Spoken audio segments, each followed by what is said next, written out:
Welcome to the channel. Today, we're exploring some unbelievable story. Stay tuned and let's dive in. Growing up, my life had been uncomplicated, with recognized rituals and regular routines. I grew up in a little suburban town where everyone appeared to know one another. My parents, both committed and realistic, instilled in me principles such as loyalty, hard work, and trust. They were pillars in the community. My father worked at a local bank, Westwood Bank, while my mother taught third grade at Brookdale Primary School. They taught me the value of having a firm foundation in both life and relationships. Isabella's spirit captured me from the moment I met her during a modern literature lecture in college. She smiled freely, used vibrant gestures while speaking, and effortlessly drew others into her world. I loved her capacity to inject warmth into any space, which was in sharp contrast to my quieter, more contemplative personality. Our bond blossomed via late-night discussions and library study sessions, when I often saw her reciting poetry or discussing history with a zeal that illuminated her eyes. Following college, our paths naturally merged into marriage, which I treasured as the start of a lifetime relationship. The early years were full of adventure, unplanned road trips, and the excitement of discovering life together. However, as is frequently the case, the initial fire subsided into a more measured friendship. I convinced myself that the transition was typical. Mature love grew into a combination of patience, comfort, and gentle devotion. I never considered that anything might break my routine. One calm evening, I found myself at the dining table, looking over my daughter Rebecca's medical papers. The paperwork was part of her kindergarten registration, and I was idly going over the details as my wife Isabella arranged the school papers nearby. As I leafed through the papers, my gaze rested on a message that would rock the foundation of my universe. I read A in the section listing Rebecca's blood type, and my thoughts went blank, overwhelmed by astonishment. I had trouble understanding what this small detail signified. I strolled up to the cabinet and found two pieces of our medical history. They verified what I had recalled with great clarity. My blood type was B, Isabella's was O. Rebecca could not be my kid due to this mix of biological factors. If Isabella was Rebecca's mother and I was there at her birth, I reasoned that the father must be type A. The children were already sleeping. Isabella was upstairs watching television. I took a drink from the refrigerator and sat in the lawn, muttering to myself, how was my marriage? It was okay, I suppose, fairly typical. There were good and horrible moments, depending on the day. Isabella and I were passionately in love when we first began dating and during the first few months of our marriage. We made love all the time, sometimes with passion. Even when we weren't in bed, we were affectionate, holding hands and passing each other. But with time, that disappeared. Doesn't this happen in every marriage? I asked myself. But now that I had indisputable evidence of her treachery in front of me, everything I thought I understood about our relationship came crashing down. I wondered whether things changed slowly or abruptly. It felt like both. Our loss in connection was slow at first, but approximately 6 years ago, just a few months before Rebecca was born, there were some strange occasions. Isabella, who is generally open and loving, started to behave strangely. One evening, she arrived home late, kissed me quickly, and then went directly to the shower, avoiding me for the rest of the night. The following morning, she seemed distant and harsh. But she wasn't herself that night. She arrived home early, prepared a wonderful meal, and then launched passionate sex with such zeal that I believed we'd lost touch. We hugged afterward, and Isabella exclaimed, I love you so much. We had passionate sex many times that week. However, another frigid night followed shortly thereafter. She arrived home late, did not talk, and went directly to the shower. For the following 2 months, I scarcely recognized her. Isabella alternated between being warm and affectionate and frigid and withdrawn. Occasionally attentive, sometimes distracted and irritated. Sometimes patient, sometimes short-tempered. I questioned her many times, is something wrong, Isabella? Are we okay? Are there any problems at work? Her only response was, I'm not sure, Michael. I'm just a little stressed. Sorry. Things returned to normal after a few months, but not as they had been at the beginning of our marriage. Isabella's mood swings were less severe, but she was no longer affectionate. Her interest in sex faded. We only made love once a week, sometimes every 3 weeks, and only when I forced it. Any polite proposal, such as "want to fool around tonight?" was greeted with an outright denial. I had to remind her how long it had taken her to agree, and even then, she said it was just to placate me. Is this how every marriage goes? I wondered. I just knew mine, therefore I couldn't answer. I frequently wondered what was wrong, and even considered the possibility that she was having an affair. But shortly after, Isabella became pregnant, and the thrill of expecting Rebecca overshadowed my concerns. Isabella's lack of interest in sex became more comprehensible when Rebecca was born, but it still worried me. Isabella got pregnant again when Rebecca was 3, and Noah was born shortly after her 4th birthday. Michael and Isabella, who were once lovers and husbands, are now parents to 2 lovely but exhausting children. We both adored our children, and I didn't understand how miserable I was with our marriage and the lack of connection at the time. And if I did, I thought that all parents with small children went through this. However, with the stunning knowledge that Rebecca was not my kid, the events of 6 years ago suddenly made sense.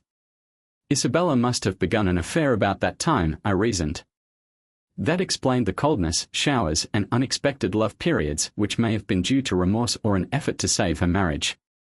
My disbelief grew to rage as I sat in the yard, watching the darkness fall and the stars emerge. Isabella had not only deceived me, but she had handed me someone else's kid to raise, possibly more than one. Maybe Noah isn't mine either, I considered. If I had merely wanted to punish Isabella at that point, I would have marched into the home, given her the blood-type proof, forced her to acknowledge everything, and booted her out. But it wasn't that easy. I adored my children whether or not they were biologically mine. If we divorced, Isabella would most certainly get complete custody. After realizing they weren't mine, I sat down and asked myself, what do I want? The responses were surprisingly simple. First, I needed to know precisely what Isabella had done. Was it simply a quick affair? Is she even aware that Rebecca is not my kid, or has she known all along and been covertly seeing someone for years? Second, I wanted to raise my children as if they were my own, so they would never find out I was not their biological father. Once I established my objectives, planning the following stages was surprisingly straightforward. I walked back inside, got some cotton swabs, and silently entered each child's room. I collected cheek swabs from both children without waking them up, labeled Rebecca's with a 2 and Noah's with a 3. I then swabbed my own cheek and marked it with a 1. I had a buddy who worked in a university chemical lab, so I asked him to conduct DNA testing for me. This was my first move, the beginning of acquiring the knowledge I needed. When I received the findings, I knew what my next action should be. A week later, my pal phoned with the findings. He had no idea whose samples they were. I mentioned that I had met folks with the same surname and we were determining if we were connected. "Hey Michael," he began, "the samples marked 2 and 3 are clearly connected. They are brother and sister, however the one sample is unrelated to them. Seems like those people aren't your relatives after all." I thanked him and hung up. So Rebecca and Noah were siblings with the same parents. Isabella had 2 children with another man, but was she aware? I wondered. She was definitely associated with someone else, but did she realize he was the father of our children? There was a simple method to find out. I entered the kitchen, where Isabella was washing dishes. "Honey, I need to ask you something," I said, without establishing eye contact.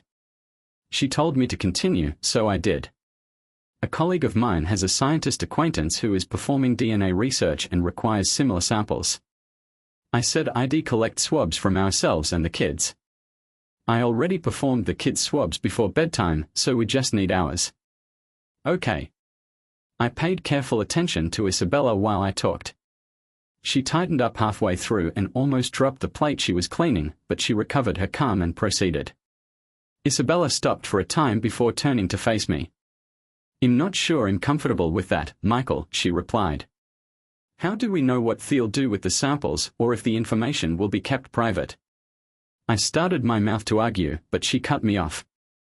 "No, I'm really not good with this. Please inform your colleague that we are not interested." "Okay, honey," I said gently, "it's not a big deal." Her reply reinforced my concerns.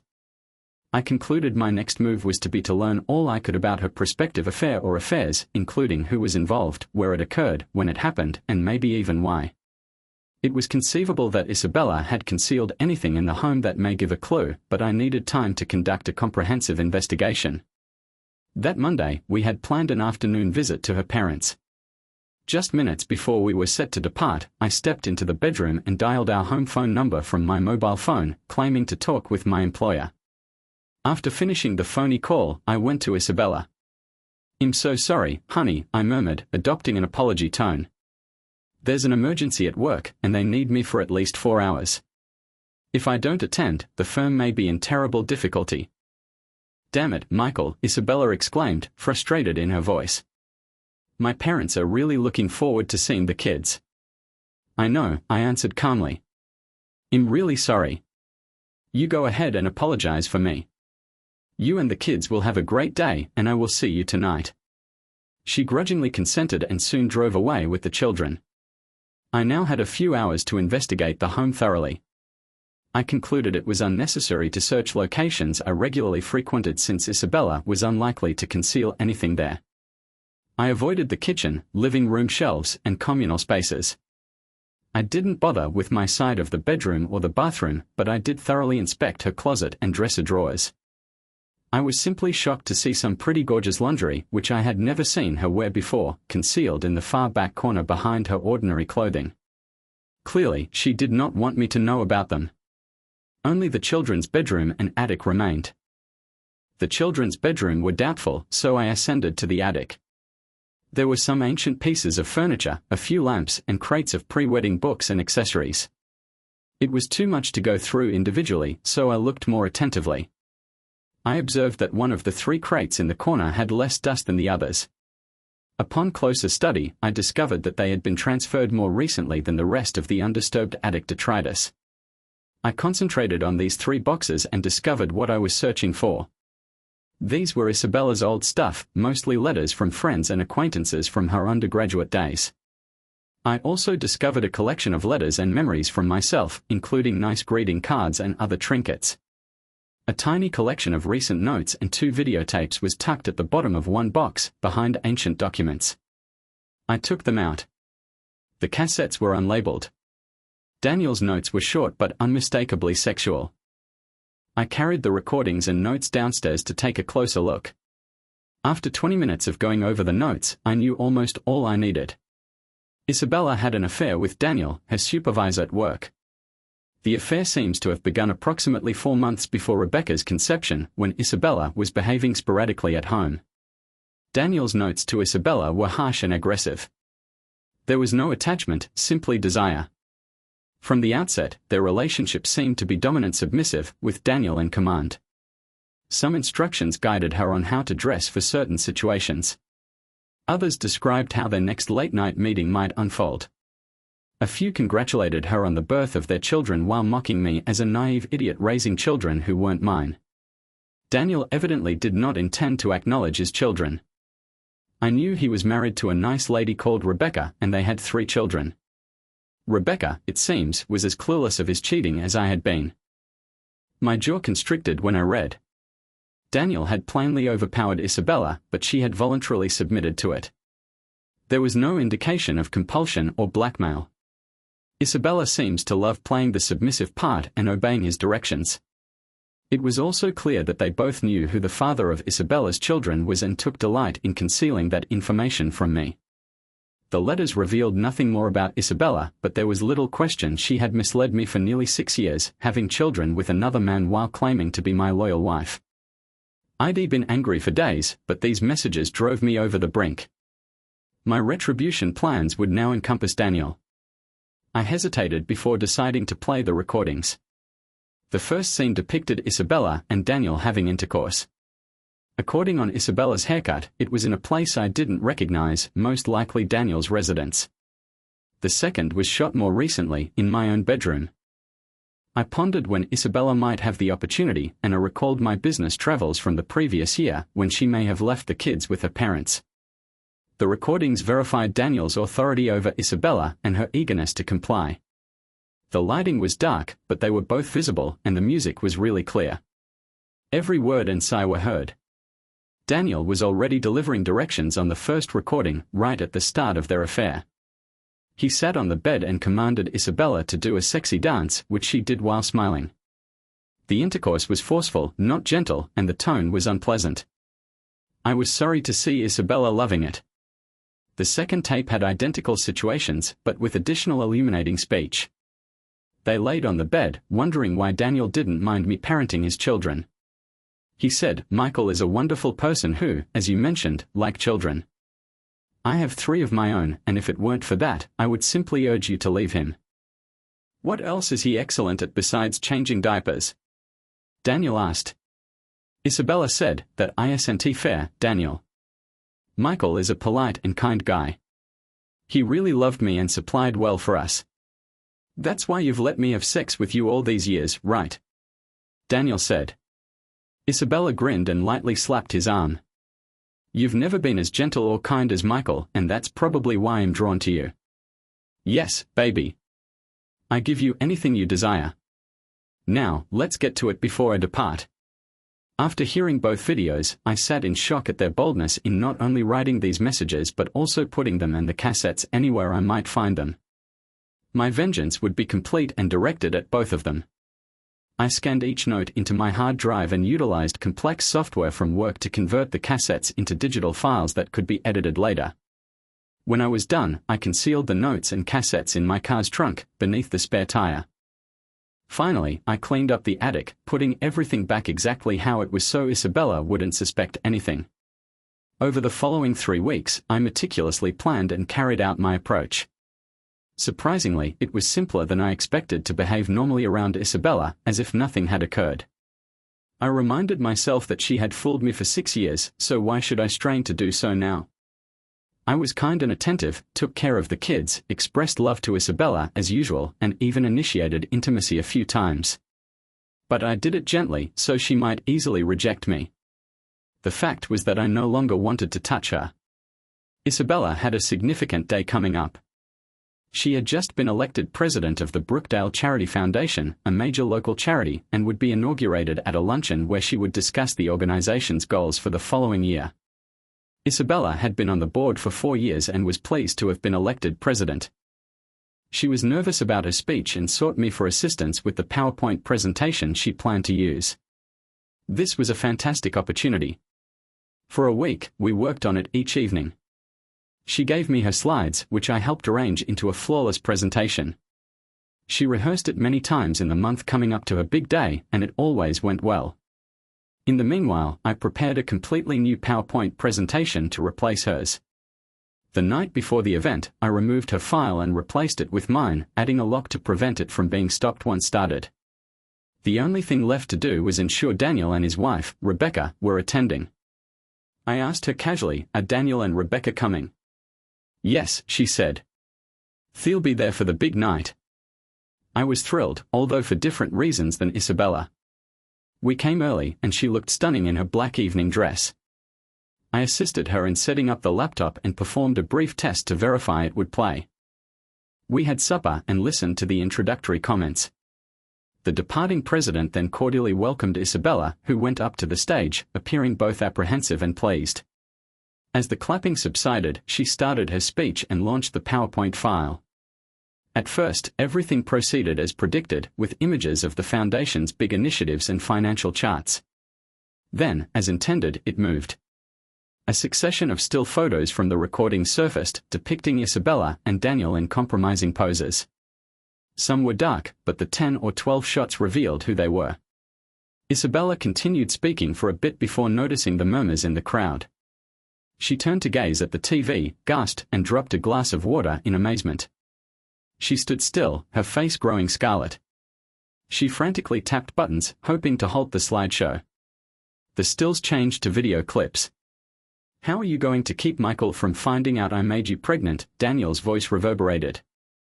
"As long as I let him have sex with you, sometimes he won't notice. It's not too much, baby." "You are mine," Daniel said. The room exploded with laughter, gasps, and talk. Isabella was gripped by astonishment, unable to respond. Rebecca, Daniel's wife, sat at the next table, grabbed a vase of flowers, shattered it on Daniel's head, and rushed out among the laughing and mayhem. People gradually exited the ballroom, throwing eyes toward Isabella and muttering to one another. Before long, Isabella and I were alone. She stood on the platform, defeated. I sat 10 feet away, beaming as I gazed at her. Finally, she met my gaze with a look of profound grief. "Michael, how could you do this to me?" she asked. The irony was too much. I laughed and went away, still grinning. But that is not what occurred. It was a gratifying, but ridiculous, daydream. If the whole community knew Daniel was the father of my children, I'd lose them during the divorce. They'd despise being labeled as Isabella's illegitimate offspring. I needed to be more discreet. I visited with a divorce attorney numerous times to finalize the appropriate paperwork. I made the precise PowerPoint presentation I wanted, but I didn't wait for Isabella's big occasion. Instead, I intended to present it to her 5 weeks earlier. I summoned her to the office one evening, after the children had fallen sleeping. "Honey, I want you to see the draft of the PowerPoint I made for your speech." "Couldn't it wait, Michael?" she asked, tired.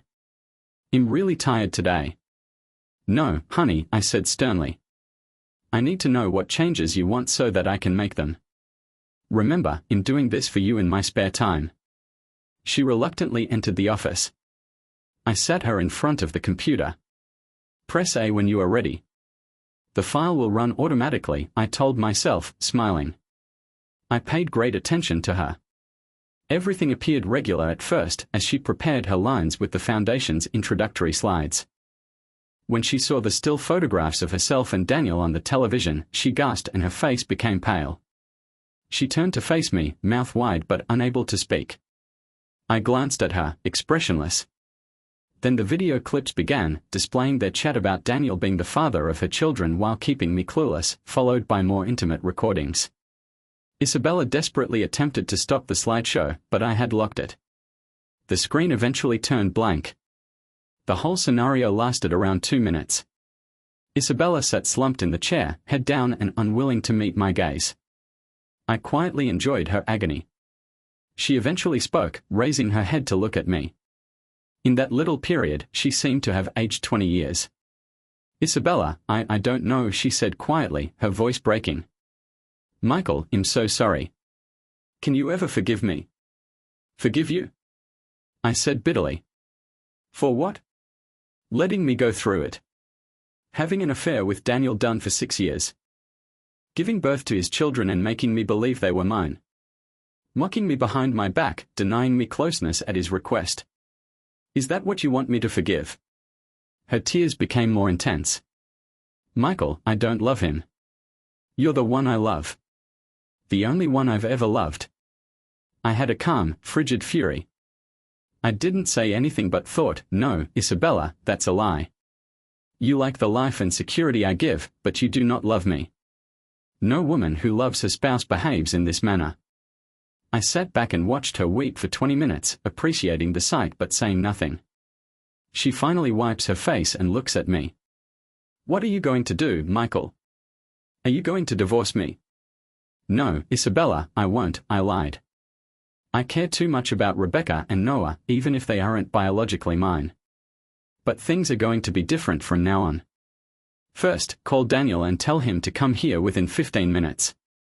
She seemed afraid. "But I can't.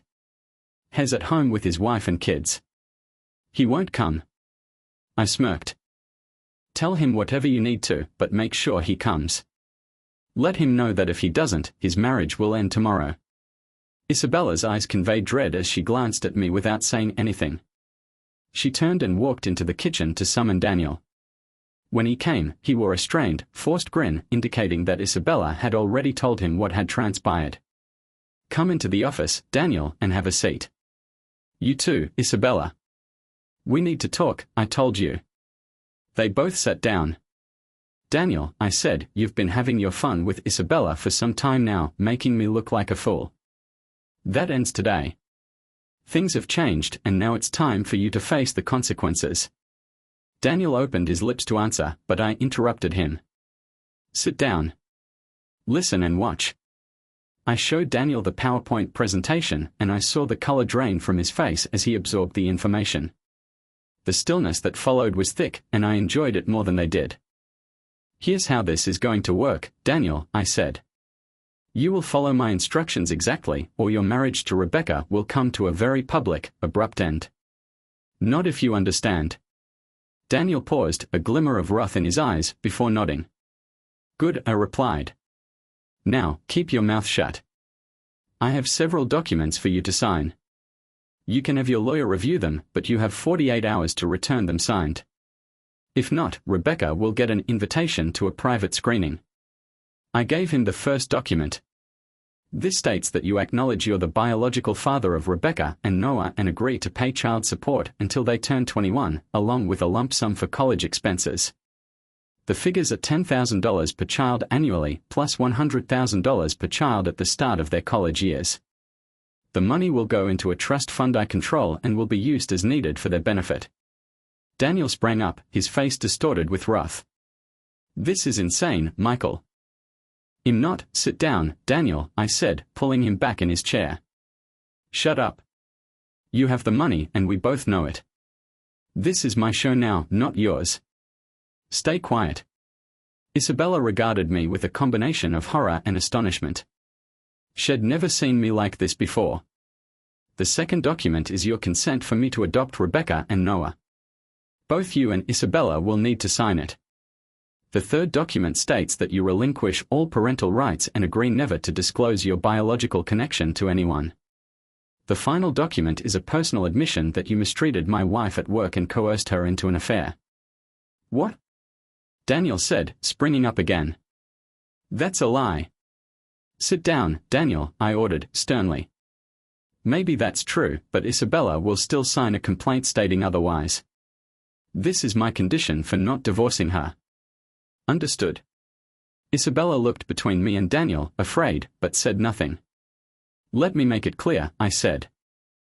"I don't plan to use any of these documents unless you fail to meet your obligations to the kids, your kids, or if you ever think of revealing their true paternity."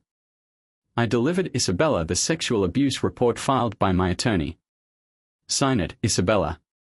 She seemed terrified, but grabbed the pen and signed at the bottom without saying anything. "Now, Daniel, we're nearly done," I told him. "For today, I want these signed documents back in my hands within 48 hours.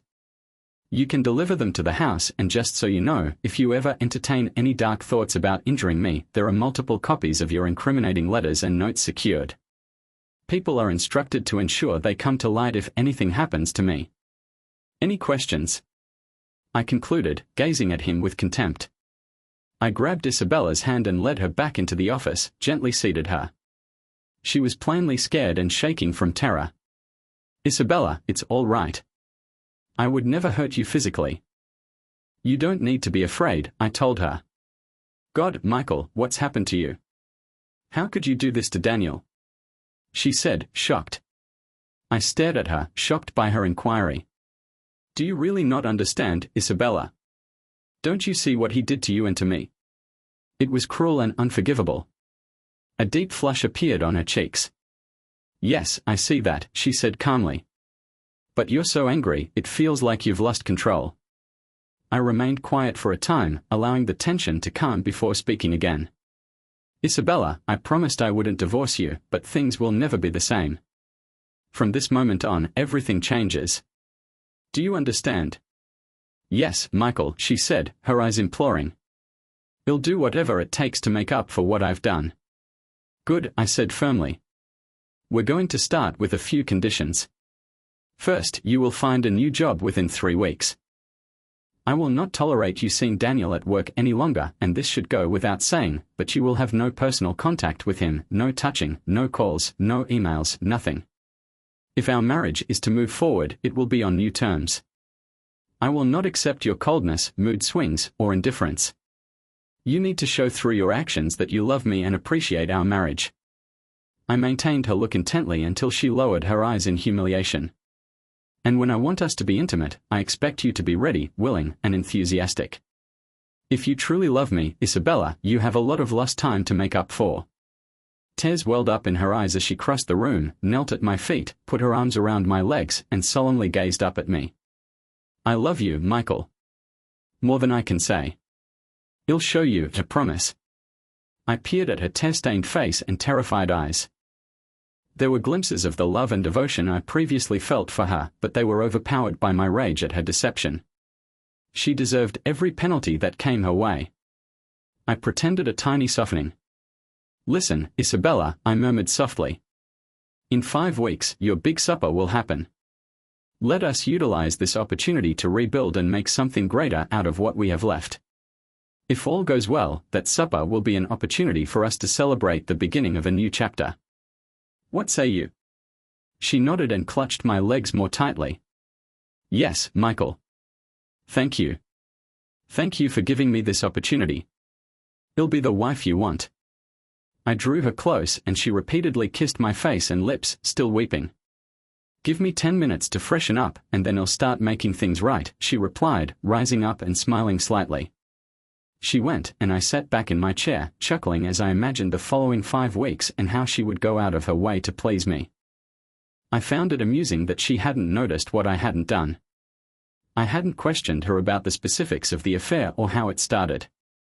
The evening must have been so shocking to her that she didn't recognize it, but I didn't ask since I didn't care anymore. I was done with Isabella, even if she didn't realize it. When I entered the bedroom a few minutes later, the bed was perfectly made, the lights were low, and Isabella was lying on her side in a revealing red nightgown. Her face was cleansed, her hair combed, and her makeup touched up. She looked as beautiful as ever, but her eyes were filled with anxiety. I saw a bottle of lubricant on the nightstand. Where are you? She said in a sexy tone that quivered slightly. Come here. She extended her arms and I swiftly stripped and hugged her. We began kissing, and her body moved with ardent intent. I didn't care if it was just for show. I was able to put my anger aside and enjoy the occasion. Her figure was stunning, and her vitality was exhilarating, particularly after years of estrangement. I laid back and let her take over, which she seemed ready to do. When we were finished, she turned out the lamp and cuddled up to me beneath the cover, gently kissing my neck. She muttered, "Sleep well," as I fell asleep. I was looking forward to receiving more of Isabella's attention during the following 5 weeks. I greatly appreciated that era when she worked tirelessly to mend our marriage.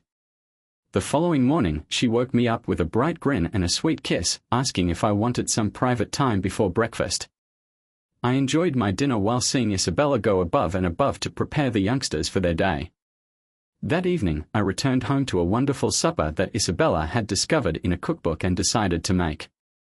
Rebecca and Noah, who preferred hot dogs and mac and cheese, were not fans, but I liked it. Isabella made sure the kids were washed and in bed on time so we could spend the evening together. The time in the bedroom was even more enjoyable than the night before. Isabella donned another lovely nightgown and our time together was casual and personal. Her enthusiasm, compassion, and vitality reminded me of our formative years. Regardless of my secret thoughts, it seemed like we were newlyweds. Isabella's concentration remained constant from day to day. She was cheery in the mornings but frantic in the bedroom at night. New lingerie and varied positions had become a part of our lives, and everything felt like a dream. Except for my pleasant exterior, I was boiling. I no longer trusted her and merely pretended to reciprocate her devotion. Daniel signed the paperwork, and they arrived in my inbox within 48 hours, just as I had asked. I had Isabella sign the adoption permission form promptly and brought it to my lawyer. Within a week, he scheduled a secret court hearing, and 12 days later, the adoption became official. My lawyer then drafted the divorce papers. One morning at work, I was shocked to see Olivia Evans, a colleague with whom I sometimes cooperated. At 26, she was 5 years younger than me and obviously appealing. I knew she was divorced and had noted some of her flirtatious comments over time, but I had never given them any attention other than admiring her from a distance. I had anticipated her visit to be work-related, but it was not. Michael, she went on, something's different about you lately. Have you been working out? You seem younger, or just more vibrant. Thanks for noticing, Olivia, I smiled, feeling confident.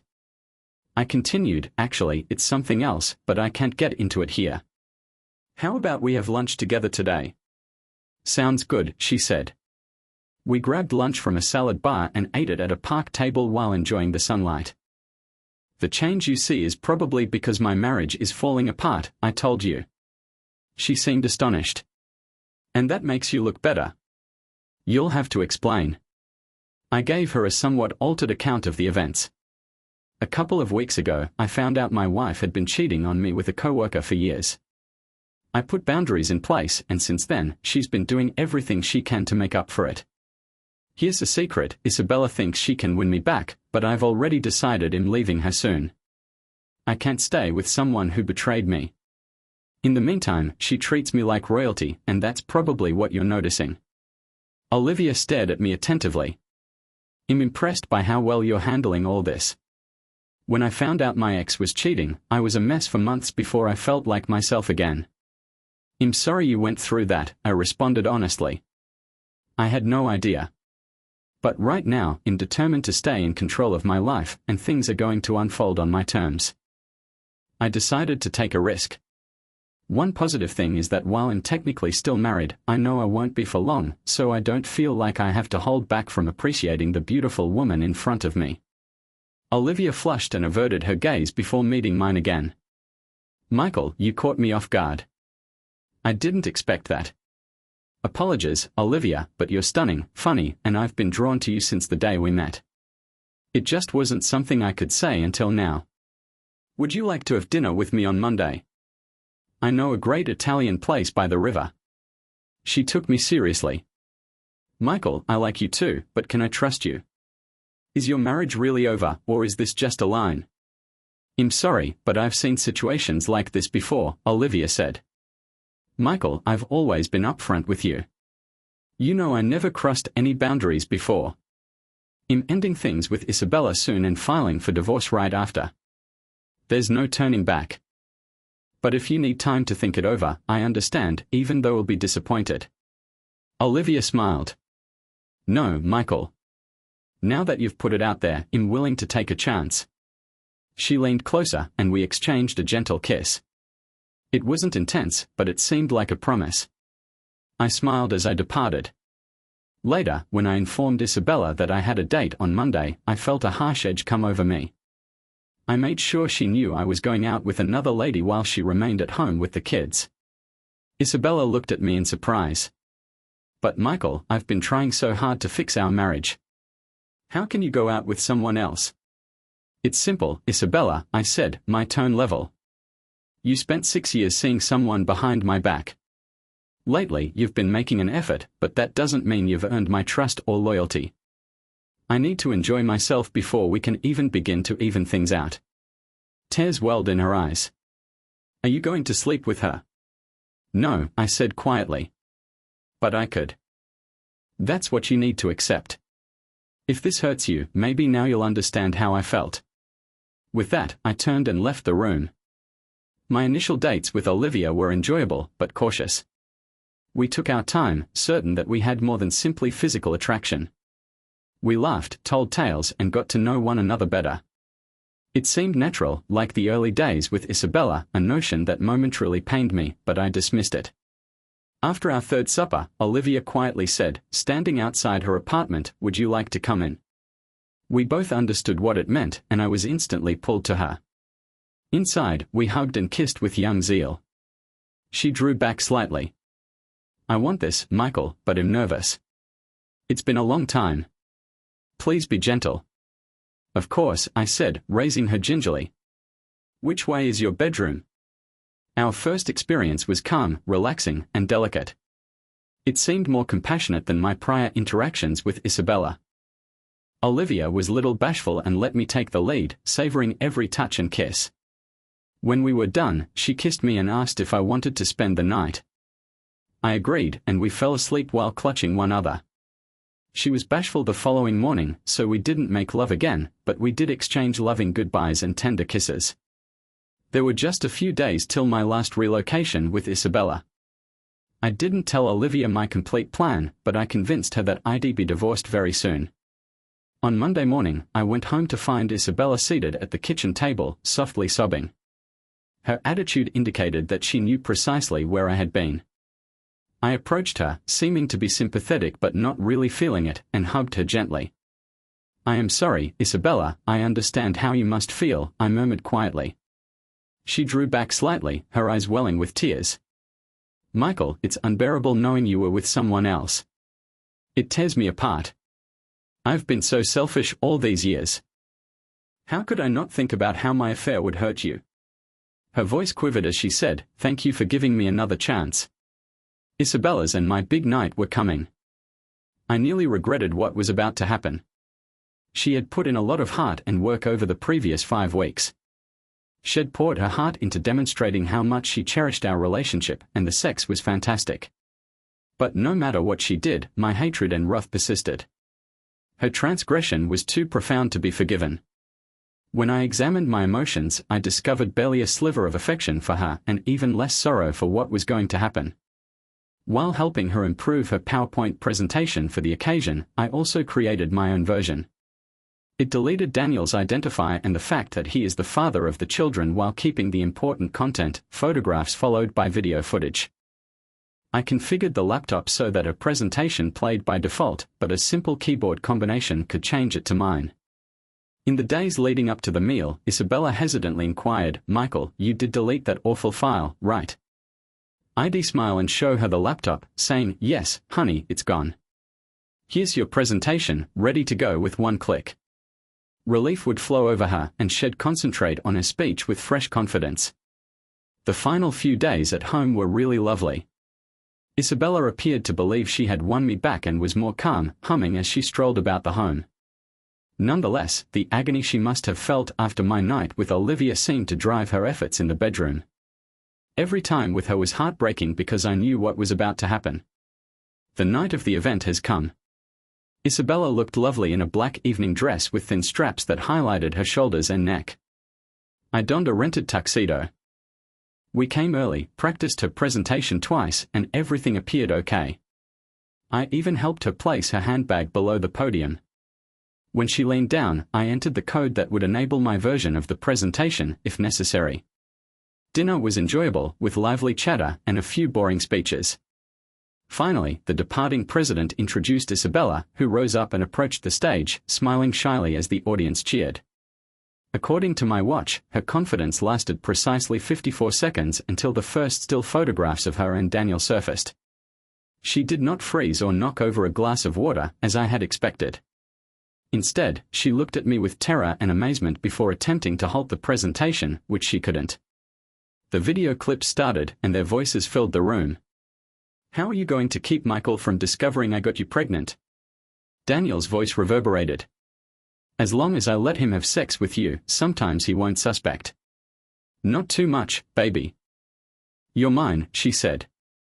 The room exploded with laughter, gasps, whispers, and yells.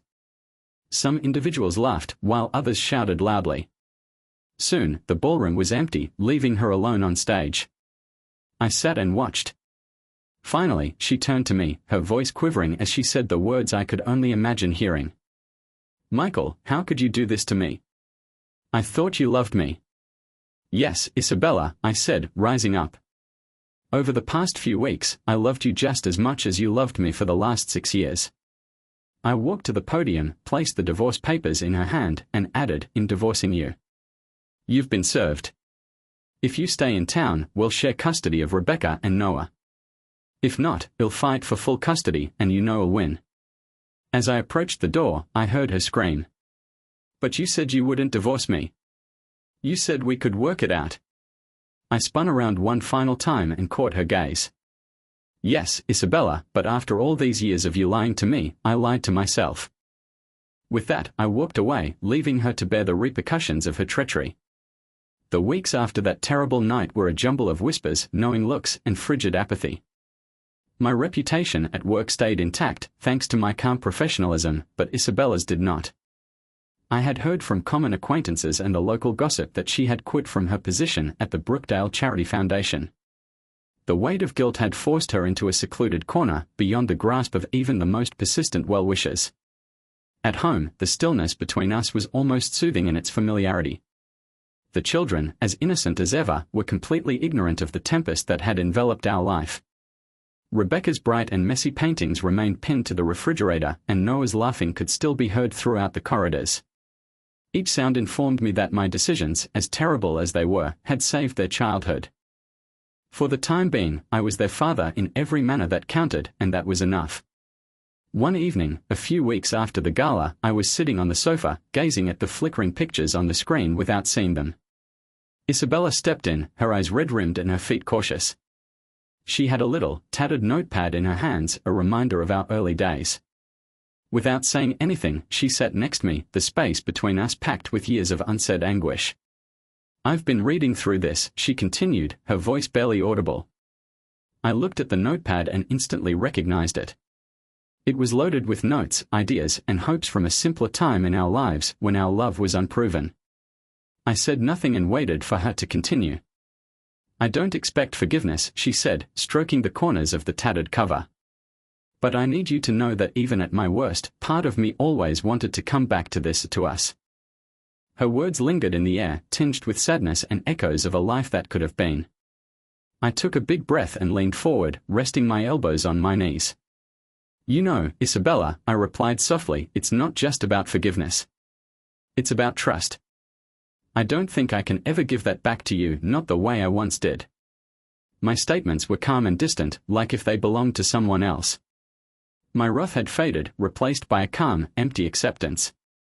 "I know," she whispered, tears quietly falling down her cheeks. "But I will spend the rest of my life trying to prove that I deserve whatever piece of you is left." She stretched out with hesitant and shaky fingers, stroking my arm. For a minute, I allowed the contact to remain.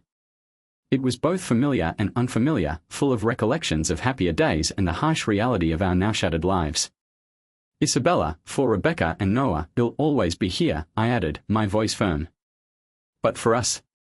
I struggled to find the proper words.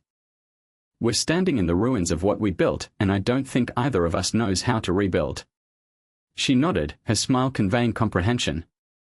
We sat in quiet as the darkness fell, shadows sweeping across the room like mute witnesses to our unfulfilled promises. In the months that followed, our conversations were practically transactional. We co-parented with forced civility. Conversations about school projects and birthday celebrations functioned as replacements for the intimacy we previously had. I discovered a new rhythm, one in which Olivia's laughing became a regular part of my day and night. She gave an innocent warmth, a comfort without the weight of betrayal. Despite my best efforts to move on, the past stuck to me. I'd find Isabella staring at the youngsters, her eyes softening when they were too preoccupied with their activities to notice her. There was grief there, the understanding that she had gambled and lost more than just her marriage. She had lost a part of herself that she could never restore. While the kids were at a sleepover, Isabella and I sat across the dining room table. Our quiet had softened to one of resignation. "Michael," she murmured, interrupting the quiet. "I'm thinking of moving somewhere nearby so I can still be a part of their lives, but far enough that we're not constantly reminded." I nodded, appreciating the concept of space. That might be for the best. The fact was that I, too, needed space to breathe, heal, and finally let go of what we'd both been holding onto for far too long. Our divorce was formalized a month later, quietly and without fanfare. Isabella went with dignity, bringing just the basics and memories of our time together. The home seemed empty, but also lighter, as if the ghosts of our errors had finally been released. Olivia gradually slipped in, her presence seeping through the gaps of the home, filling it with fresh tales and laughs. She carried with her optimism, something I had not known I was lacking. Despite the fresh beginnings and new experiences, there was a part of me that still looked back, not out of nostalgia, but as a reminder of how far I had come. Years later, as I watched Rebecca and Noah rush across the yard, their laughter mingling with Olivia's, I felt a rare sense of calm fall over me. The path had been difficult, filled with betrayal, rage, and heartbreak, but standing there, with the sun sending long, golden rays over the yard, I finally felt the echoes of acceptance. The past was behind me, not forgotten, but understood. And as I drew Olivia closer, her grin reflecting the happiness I felt, I knew that the life we'd begun was more than simply a continuation, it was a rebirth. One for which I felt thankful every day. Thanks for watching. What would you do if you found out your partner's biggest secret? Let us know in the comments. Don't forget to like and subscribe.